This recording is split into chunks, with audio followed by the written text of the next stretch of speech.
Ortega has the jiu-jitsu chops. Yair Rodriguez, we know how dangerous he is. All El Pantera, the whole spinning, all that, right?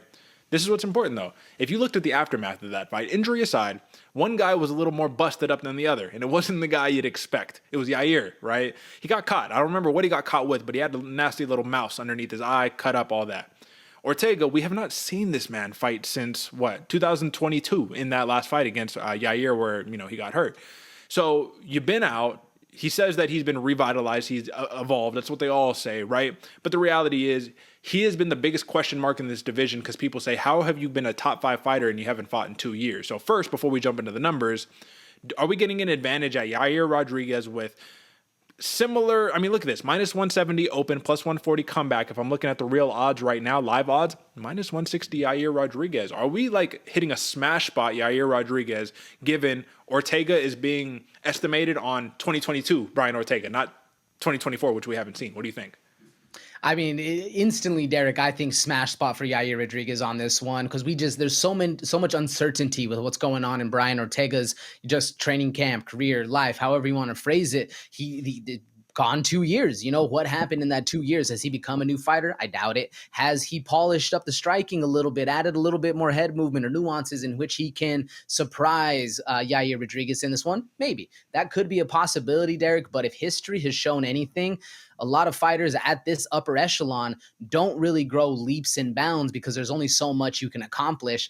I don't really see him adding any extra into this fight that's going to, bring out something new. Although I do agree with you. I think it was a left hook that actually cut up Rodriguez in the last fight.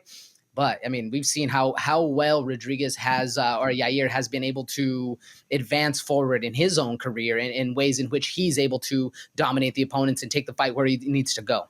Absolutely. So, I mean, listen, there's still something on the table. When I say unknown, that doesn't mean we know how he's going to try. It's unknown. We don't know, right? But for Brian Ortega, when he comes back here, the number one question is going to be, how do you get the fight to the ground? Which he ultimately did in the first fight, which immediately led to his shoulder dislocating. So that wasn't good. But what does he have to do? Is he pulling guard to get Yair down? Is he saying, I'm going to let you open up on a crazy spinning attack, take your back, and then start working fundamentals with his jiu-jitsu? Because one thing that we have to take into account, we would be doing everybody a disservice if we didn't. Featherweight, 145 pounds, maybe that's the cutoff. Really, it's 170, but like they say, 170 and down, right? Once you start getting around that 35-year mark in terms of age, you're in big trouble. Now, Brian Ortega, he isn't 35, he's 33 years old, right? But you're getting up there. You've been inactive for a while. Everything screams to me, you need to lean Yair Rodriguez on in my mind. The question is how? So, one, AJ, do you agree? Two, let's talk about the how. No, I agree with you. Derek, especially because when you're taking a little time off, you're a little bit older. I mean, Brian Ortega, is about my age, just a little bit older. And I can tell you, when you get up in the morning, those bones aren't as greasy as you were when you were a kid. It takes a little bit. So hopefully Brian Ortega's been putting the work in. But now to the how, Derek. How does Ortega actually get this fight to where he needs to get it to control? And I do think it happens a little bit like the first fight. Control the middle of the ring, walk Yair down and let Yair expose himself in the chaos. Because we all know Yair, if it's not even the spinning stuff, it could just be a crazy combo he's throwing. And that's when Brian Ortega is able to push him up against the fence, shoot for a double, shoot for a single, whatever he needs to do. Or like you said, grab the back and just mount him. Either way, I think that's going to be the most likely outcome for Brian Ortega, or most likely path to a victory for Ortega. But is there any other nuance that can go on here? Like, could he stiff him with a jab? Could he just piece him up on the feet, low kicks? Like, there's so many things that I just don't know what Brian Ortega can pull out, that it makes it a hard, real quandary, if you will, to actually figure out, Derek. It's a conundrum, if you will, right? This is what I would say. When it comes down to Brian Ortega, one thing we've known about him, he's always had decent striking, solid striking. When I say decent, I'm just saying compared to Yair, it's two different stratospheres of striking, right? So a lot of work being done with the hand if you're Brian Ortega to set up a clinch to then start setting these opportunities. I look at Brian Ortega a lot similarly the way that I look to, man, why am I blanking on it? They just fought last week, had to get the fight. Hold on, I need to pull this up because this is gonna bug me.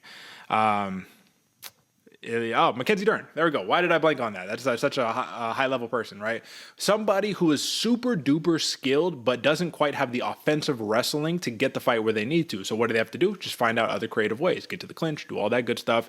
If he does that, might be able to overpower Yair. But then again, this is 3 rounds, a lot of grappling with unsuccessful actual like takedowns is going to get you really tired. Haven't seen him in a while. I say all of this to say, if I like Yair, there's 2 props that I really enjoy here. Of course, one I'm leaning heavier towards than the other. That TKO is plus 170, and it's really juicy to think that he's just going to smoke him on the feet, get him out of there, and then MMA is not a forgiving sport. This is not a fairy tale situation. Normally, you don't see miraculous comebacks like Ortega's. On the other hand, I say Ortega he could take a shot, right? We saw it against Volkanovski. We've seen it a couple of times.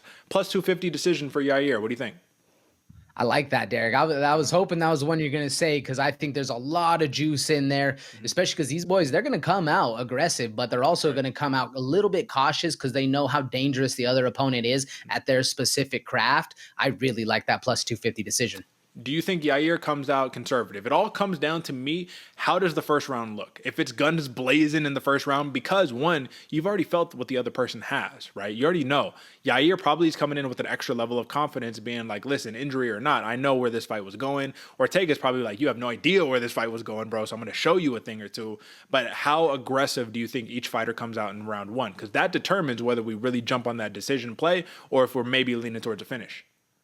I think they come out a little bit more conservative at the start, Derek. I know it's only a 3-round fight, and I know they have a lot of gas tank in there, but especially with the way the first fight went, I can see Brian Ortega being very cautious, not really putting himself in that situation. And as well as for Yair, just being able to feel it out and get the motion going, I do think they're going to pick it up right around the end of round one, right into round two. All right, well, 2.5 rounds is the over and under. What do you like, over or under? Ooh, I like the over, Derek. I like the over. Like the over. If we like the over, then we're in agreement. We're in consensus here. Yair Rodriguez with the victory. So the question, final question, and then we'll move on. What's the play here? If you are advising the Bloody Water Podcast Army right here, and you said, okay, you could take Yair at minus 170 and just play it safe, minus 160 now live odds, or you could jump in that plus 250 decision. What's the juice? Woo! If you want a safe play, the minus 160 is always there. It's more likely outcome, but I'm rocking that plus 250 all day long. I see this one going the distance for sure. Fair play. All right, Yair Rodriguez, we say, gets it done 2-0 again. So the rematches, we think the winner gets them both.